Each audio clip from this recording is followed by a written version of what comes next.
Yo, j'ai récemment relu Dreamland et le moins qu'on puisse dire c'est que Reno aime semer des graines par-ci par-là pour ses lecteurs et la cohérence globale de son histoire. Avec le temps, plusieurs éléments ont trouvé une conclusion dans cette grande histoire, mais plusieurs d'entre eux attendent encore leur heure. C'est de ces pistes laissées par le Montpellierin auxquelles nous allons nous intéresser aujourd'hui. Attention, je vais spoiler jusqu'au tome 22 de Dreamland, vous êtes prévenus. Cette vidéo ne se veut pas exhaustive, et peut-être que certains passages évoqués dans cette vidéo ont trouvé une conclusion à côté de laquelle je suis passé. C'est possible. Et si jamais tu as l'info, n'hésite pas à la donner de manière bienveillante dans l'espace commentaire. Je compte sur toi. Toro Picana fait partie des rares voyageurs à posséder plusieurs pouvoirs, à l'image de Dolce et d'un juge des météores. Pourtant, il fait partie des seuls, à ma connaissance, à pouvoir mourir dans Dreamland. Asmodeus dirait même que le tuer est une erreur. De ce postulat, je ne vois que deux raisons. La première, il possède un pouvoir dans Dreamland lié à la résurrection, ce qui est possible, au vu de la variété des pouvoirs au sein de Dreamland et de la peur de la mort omniprésente au sein de l'humanité.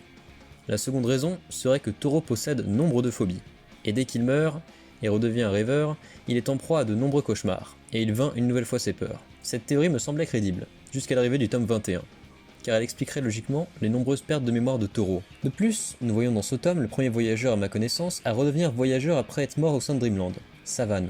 Toutefois, il ne semble garder aucune mémoire de sa première vie à Dreamland, mais sa phobie reste identique, les poissons. Et il acquiert un pouvoir certes différent, mais basé tout de même sur les poissons. Cela crée un décalage avec Toro, qui semble ne plus avoir peur de ses anciennes phobies, et qui a des pouvoirs de nature différente. Le mystère reste entier. Depuis le tome 5, Reno semble nous montrer les prémices d'un amour d'Eve pour Terence, avec la soirée où il sort avec Lydia, et tout le long de son histoire, il ira dans ce sens, jusqu'à ce qu'elle s'avoue son amour pour son camarade. Toutefois, Terence n'est pas innocent non plus dans cette histoire.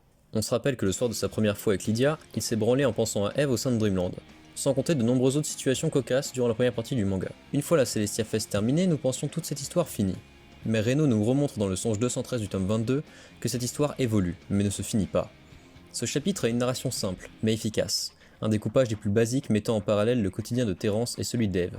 Les deux vaquent à leur journée, et sortent avec quelqu'un, Lydia pour Terence et un random pour Eve, mais tous les deux ne sont jamais aussi heureux que sur les pages où ils sont ensemble. Ils passent plusieurs heures à simplement discuter sur le canapé, et le chapitre se termine avec ces deux pages. Alors, c'est pas très subtil, mais au moins le message est passé. La romance Terence et Eve a l'air de se profiler de plus en plus. Nous savons que Saba va mourir dans Dreamland. Lorsque celui-ci rencontre Elvis, il tire une grosse latte de Deadweed qui lui montre le moment de sa mort. Il va se sacrifier, et prendre une épée en plein torse. Elvis lui dit que sa propre mort a changé 3 fois rien qu'aujourd'hui. Pourtant, bien plus tard, Saba constate que sa mort n'a pas évolué.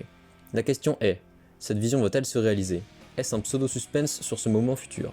Ou est-ce que Reno va nous dessiner la mort de ce personnage? D'ailleurs, si Saba meurt vraiment, quelles conséquences cela aurait? Car pour rappel, Saba est un voyageur conscient. En d'autres termes, il n'a pas de pouvoir et a découvert Dreamland de son plein gré grâce à ce qu'il fume. Il pourrait alors seulement perdre la mémoire et le pinceau du destin et redevenir un voyageur sans aucun problème. A voir comment Reno va exploiter cette piste. Alors, d'où vient le pouvoir de Terence et comment l'a-t-il obtenu? Au fur et à mesure des tomes, nous en apprenons plus sur ce sujet, notamment grâce à son tatouage, nous montrant que Terence contient un feu gigantesque, et qu'il y a une sorte d'esprit en lui. Attila confirmerait qu'il s'agit du seigneur du feu précédent Asmodeus, grâce au phénix, ce qui explique que la lanterne réagissant seulement au pouvoir du seigneur du feu ait pris feu en présence de Terence. Personnellement, j'attends avec impatience de voir ce que Reno va faire avec cette idée. Comment ce seigneur s'est immiscé en Terence? Comment Terence maîtrise-t-il si facilement ce pouvoir alors que Saba a littéralement été possédé par lui? Et quel est ce power-up Asmodeus durant le tome 19? Est-il lié à la découverte du Seigneur du Feu lors du tome 15? Certainement, je m'égare, mais selon moi, il reste quelques zones d'ombre à éclaircir autour du pouvoir du héros. La dernière en date est le fait qu'il semble avoir plus ou moins soigné le gamin qu'Asmodeus a dû immoler dans le tome 22. Est-ce seulement le fait de son pouvoir d'absorption du feu?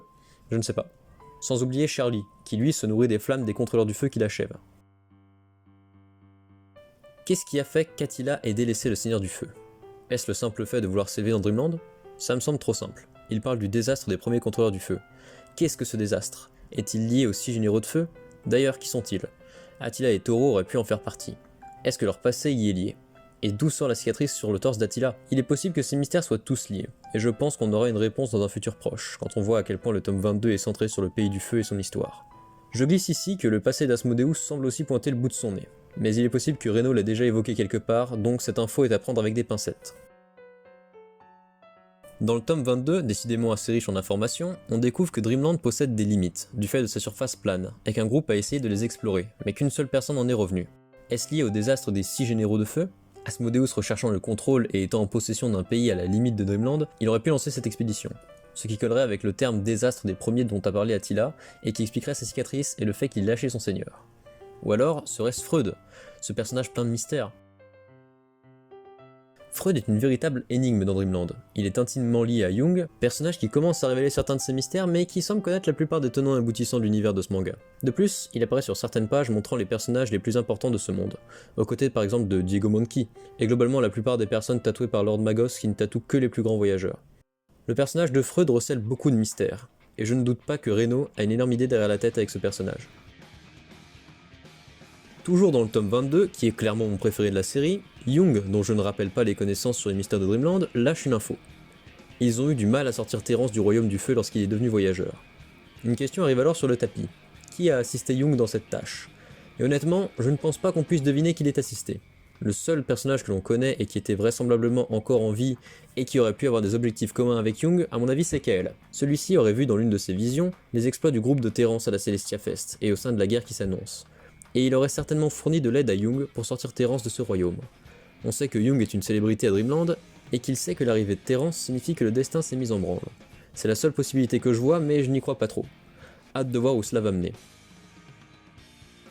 Toro Pikana fait partie des seuls voyageurs à avoir été tatoué par Lord Magos, et à ma connaissance, le seul à s'être fait tatouer avec l'encre du péché, faite avec une aiguille spéciale directement sur le cœur, afin de voir s'il a réellement la volonté de racheter ses fautes passées. Et sur son cœur, Toro a le mot Vicky inscrit. Il paraît alors qu'il s'agisse du nom d'une personne du passé de Toro. Mais que s'est-il réellement passé? Pour l'instant, le mystère reste entier. On sait depuis le début du manga qu'une grande guerre entre Asmodeus et ses alliés face au Seigneur Obscur va avoir lieu, et que Terence et également les Lucky Stars seront des héros de cette guerre. On voit nombre de passages où les royaumes en guerre se livrent des batailles, mais la grande guerre attend toujours. Nul doute que Reno la dessinera sur plusieurs tomes et qu'il faudra nous y préparer.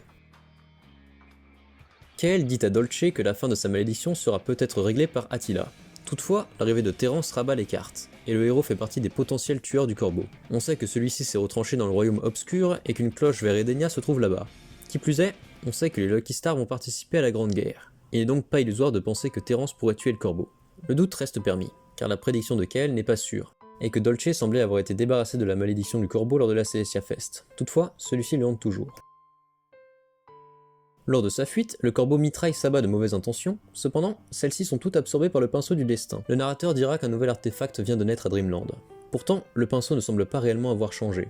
Qu'en est-il réellement? A-t-il développé un nouveau pouvoir obscur? Nous le saurons plus tard. Un petit mystère. Les voyageurs qui se sont battus avec les Lucky Stars devant la locomotive du temps ont été envoyés dans le futur, au moment de la Grande Guerre. Ils ont perdu un camarade et ont été sauvés par Savane. J'ai personnellement hâte de voir ce moment. Dreamland sera encore plus un tout cohérent, avec à chaque tome de nombreuses préparations qui trouveront leur paillement dans la suite du manga, petit à petit, à l'image de Fullmetal Alchemist. Diego Monkey, l'ancien numéro 1, le héros, la légende qui a cherché Edenia, au final on sait peu de choses sur lui. J'ai vraiment hâte de découvrir un peu plus ce personnage, notamment les raisons de sa mort. Le dernier mystère de cette vidéo se résume aussi rapidement que le précédent.